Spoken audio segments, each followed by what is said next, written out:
What's up, dudes and students of the internet? My name's Scyushi, and we are back again for some more Genshin Impact. I hope your day is doing fantastic, wonderful, and I hope this video makes your day even better. So today we're going to be talking about the new 5-star character, Eula. She's finally in the game.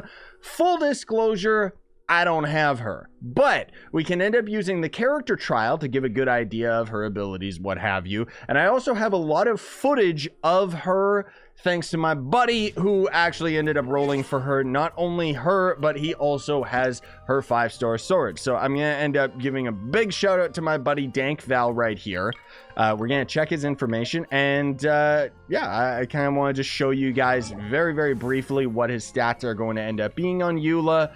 So it's actually pretty good. This is kind of what I would consider to be the average end game. Like, this is a decent enough build where, sure, it could be refined and it could end up being that you have slightly better stats than this, but generally speaking, this is what you're aiming for. It's going to be somewhere around this degree, this degree of stats, outside of if you continuously grind for a artifact set and you just so happen to end up getting lucky or okay, cool. Now, anyways, with, the crit rate, crit damage, all that stuff, physical damage bonus is 129%. Absolutely nuts. The weapon itself is going to give a physical damage bonus, and then the artifacts themselves are also going to end up giving a physical damage bonus, which is absolutely crazy. Now, there's two different options you can end up doing for Eula in terms of her artifacts. You can either do what my buddy did, where you go for a 2-piece Bloodstain, 2-piece Pale Flame, because obviously it's going to just end up giving her an extra 50% physical damage. And the thing about Eula is that she will actually be, despite the fact that she's a greatsword cryo character, she actually scales off of physical damage. That is her bread and butter. That's how powerful she's going to end up being. So briefly, just talking about the 5-star sword that you can get for her, basically it's going to end up increasing your attack percentage every time you end up tagging opponents and stuff like that, but it is also going to end up spending stacks in order to end up giving you not only a higher attack percentage bonus, but also an attack speed bonus. Now, one thing I gotta tell you guys about this weapon and just the weapon banners in general is obviously, if you haven't already checked it out, I already got a video that kind of explains how the banners work, and I cannot in good conscience recommend that you guys end up wailing for the weapon banner unless your bank account can handle it. Because, oh my god, this is scary, dude. Like, even my buddy ended up getting like 3 or 4 of the Aqua Flavonia before he ended up getting the Song of the Broken Pines. Because that's the thing, is this banner can always drop one of these two. It can drop other weapons too, but the point is that it's not going to 50-50 back and forth between these two weapons. So you could literally spend thousands and thousands of dollars not getting the weapon that you want just because you keep getting the other weapon. But that is completely different to the banner itself, which obviously is going to end up having much better increased odds of getting Eula, as well as all these 4-star characters, and so on and so on and so forth. So you can always end up just going to the test run right here, even if you don't actually have Eula, so that you can feel it out, see if you end up being a character that you're interested in. And let me tell you, she is cracked. Of course, power creep is going to be a thing with this game. It is a gacha game, which means in the most basic of terms, it means that when a new character gets added to the game, they're usually going to slowly power creep up the newest characters so that they end up being slightly stronger than every other character. Obviously, giving players a lot more incentive to spend money for the newest characters, just because they're going to end up being that much more powerful. But the weird thing about Eula is, again, the fact that she scales off of physical means that you're not really going to see the best benefit if you try to build her for cryo, just because she's not going to scale as well with cryo. Now, anyways, talking about her abilities before we get into the other set bonuses that you can end up using, which is the Pale Flame, which they have a 4-piece set in this area. But anyways, when her elemental skill deals damage to an enemy, Eula gains a stack of Grimheart, which increases her defense and resistance to interruption, meaning quite literally, it's like having a Zhongli shield. You'll have enemies like punching you and you don't get interrupted, which is great when you're a greatsword character because, well, your swings take a lot of time. Grimheart stacks up to 2 times total, and holding her E ability, her elemental skill, will end up spending the Grimheart stacks and convert it into an Ice Whirl brand that deals damage to nearby opponents, decreasing their cryo resistance and physical resistance. So she's gonna end up scaling really well with Ganyu, Rosaria, other cryo characters and stuff like that. But more so, she's going to end up getting that physical resistance down, which means that everyone's going to benefit from it, not just Eula. Now, her ultimate, or her elemental burst, summons a lightfall sword that can be charged with Eula's normal attacks, elemental skills, and elemental burst. So basically, you just attack enemies with her, and you'll end up building... charging her ultimate ability, and after a few seconds the lightfall sword will explode violently, dealing physical damage to nearby opponents based on the amount of energy stored, so attacking faster as fast as possible to end up building energy so that the ult ends up being much stronger, which is quite literally going to go hand in hand with her 5-star sword, which builds attack speed. Yeah. Additionally, elemental orbs will drop down because it's a trial, so we're going to end up being able to actually see her ult in, in action. So I guess before we talk about other sets and stuff that you can build with her, let's just get on with the showcase. So ideally, what you're going to want to do with her is you're going to want to tag enemies twice with your elemental skill so that you can build up the Grim Heart, and then you can end up holding the right click, because as you see, that's just a casual extra damage right there. We can use her ult to keep her from, being knocked down. Sorry, that kind of threw me for a loop right there, having those enemies do that. So you see that sword that was building up and just did 75k physical damage? That is going to end up being the charging sword that was mentioned of course in her in her ultimate ability. And then again, you can see right there what I'm specifically doing is I'm using her E ability, her elemental skill. I'm using it twice before I end up using the charge, and the reason for that is because I know that I'm rocking the Pale Flame set, on top of the fact that using her E ability, as mentioned before, is going to end up giving her Grim Heart stacks, which means you can get 2 of them at a time, and then you can spend them for more damage. So you got tag an enemy 2 times with her elemental skill before you end up using the hold, right? That's what's recommended. But then on top of that, the artifact set of the Pale Flame, this is a 4-piece artifact set, is going to end up making it so that when an elemental skill hits an opponent, attack is increased by 9% for 7 seconds. So the 7 seconds is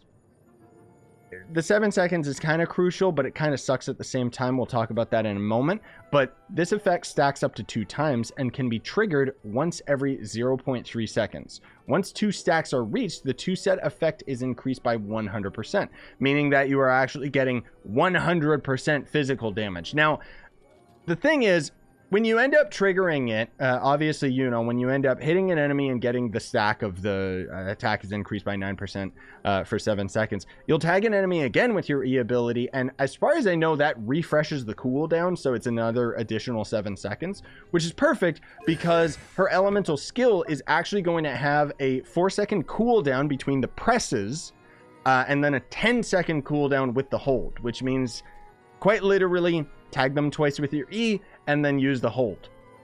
Okay, but that's going to end up being the Pale Flame set specifically, which is out of one of the new biomes, or new domains, sorry, which, I mean, if you get really lucky, okay, cool. If you don't, well, good luck. That's all I can say. Let's actually see what other stats they got on her. So they got pretty cracked attack percentage, but my buddy actually, though he has a lower crit rate, he has a much higher crit damage, and he also has a much higher physical damage. Now, the funny thing is, I'm going to be putting a lot of footage of my friend in this video, but basically, he is doing like 8 to 20, like he can do like 15, 17, 20k just with his auto attacks, just with his basic attacks, okay? And then the ultimate ability, we've seen it go up to 130k to even 177k. Unfortunately, I didn't get that on camera. But 177 is the highest value that we've seen with it. And again, you got to keep in mind, this is raw physical damage, not elemental reaction, nothing like that. If she could actually do the same amount of damage with an elemental reaction, that would be absolutely insane. It would actually scale so much higher. But being physical damage means that it's going to end up having benefits against geo enemies, and just in general is going to do consistent damage. That is Eula's strongest point, I would say, is that she is going to do consistent damage just because it's physical. Obviously, you're going to be dealing with some trouble if you're dealing with an enemy, you know, that has a shield or something like that. You're still going to have to use like your other teammates to hopefully help you compensate with that. But anyways, let's talk about her other talents as well. So I would recommend, as far as leveling is concerned, probably just leveling her base attack as a priority, just because again that's going to end up upping the percentage value of the damage, and for the most part that's where all of her damage is going to come from. Obviously her E ability is going to end up being pretty good, just because for the most part the biggest reason you're going to be using this is because it's going to lower that physical damage resistance, like I said, and I mean it decreases cryo resistance as well, but that's not as big a deal with when it comes to Eula. The ult is actually what ended up doing 177k with my buddy, because it deals physical damage. Despite the fact that the first attack is going to do cryo damage, once you end up fully charging her ultimate ability, that's what's actually going to end up doing physical damage, which is pretty insane. So then her passive abilities, if 2 stacks of Grim Hearts are consumed upon unleashing the holding mode of her E ability, a shattered Lightfall sword will created that will explode immediately, dealing 50% of the basic physical damage dealt by a Lightfall sword created by glacial illumination. So basically it's going to do, you know, when your ult sword is fully charged, it's your E ability when you use 2 stacks of the Grimheart is going to do 50% physical damage of your ult, which the physical damage aspect of it. So it's not going to be doing cryo, it's just extra damage. When Glacial Illumination is cast, which again is her ultimate ability, the cooldown of her E ability, Ice Tide Vortex, is reset and Eula gains 1 stack of Grimheart. Meaning that if you are ready to use your ult and let's say you don't have any stacks of Grimheart, it means use your ult, you already got 1 stack, use your E once, and then you can just end up using your charge ability. So technically, like she can be a pretty technical and weird character if you're just getting into her. Like it's gonna take a while to get used to her gameplay, I'll say that. When you look across character talent materials, she has a 10% chance of receiving double the product. Okay, cool, whatever. Let's actually see if we can end up doing this again, just because I want to do this as a quick little example where we'll do her ult to get 1 Grim stack and then another one right there. But the whole thing is that, again, if you're using the Pale Flame set, obviously that was 133k right there. Absolutely cracked character. The Pale Flame set specifically builds off of your elemental skill, meaning that even though I used my ult to get 1 Grim stack, it didn't end up building the stack towards the Pale Flame set. Near as my understanding is working, but here we go. So we've got a 2nd Grim Heart stack right now, and then we can do our E ability, which that wasn't a crit, so it only did like 10k, but still, I mean, you can already see this girl slaps, dude. And that was our ultimate right there, which I completely missed, but my god, it did a lot of damage either way. I can't believe how powerful she is. Let's do her E. Oh my god, his kneecaps are backwards. The other thing too is when you have her ultimate ability, like when you have this up, there not only is going to end up being the sword around her head is going to slowly get more and more powerful, but her cape is actually going to visually become more and more glowy as you end up building up her ult ability, which is pretty cool. And as far as the character design is concerned, personally, it's not my favorite. I do feel that it fits with the game. It's just there's a lot of things that I kind of find weird about it. But the best thing about her is just her animations are so freaking smooth, dude. Like, she looks absolutely great and feels like the thing that I love about her character design is her basic attacks are probably some of the coolest in the game. And the thing that I think is so cool about it is because she's swinging the sword around so effortlessly, it makes her feel like she's really powerful. Like she's maybe doing a lot of physical damage, because that's the whole point, right? Now, if we end up leaving and I end up being perfectly honest with you guys, should you end up rolling for her? I mean, if you like seeing damage numbers, then yeah, she's absolutely insanely powerful.